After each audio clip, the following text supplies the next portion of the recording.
Pack, move, and unpack your furniture with extra care with our reliable, affordable services. Introducing 3 Movers Cheap, Elmhurst, local and long distance movers near me. A long distance move is over 50 miles away from your current location. A long distance move can happen within the same state or outside your current condition. The 3 Movers provides the best long distance professional moving services. We have an excellent insurance policy that covers your belongings. We also have state and federal licenses for long distance moves. One of the biggest fears of people moving between homes is how fast their belongings will get to their new location. Another issue is the condition of their items. Every one of our staff members is highly trained. Our professional movers handle your items with care. Your belongings are correctly sorted and loaded into our trucks. We have invested a lot in working with only the best moving trucks. Our trucks are specially made for moving different sizes of home items over long distances. They're well spaced and balanced, and our drivers are also professionals. They also follow every highway rule and regulation. You get your belongings in no time and get them in excellent condition. Local moves also require competent movers. In a busy city like Elmhurst, moving your belongings is very strenuous. We are the top choice amongst locals because of our excellent customer service. Our customer service representatives provide prompt answers and clarification to any inquiries you may have. Our team is always ready to carry out a fast and smooth move of your belongings. Our local distances services are also very affordable. We charge about $30 to $40 every hour.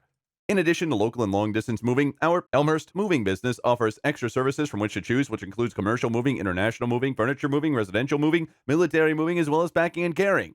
So, what are you waiting for? Request a free quote using our online request form.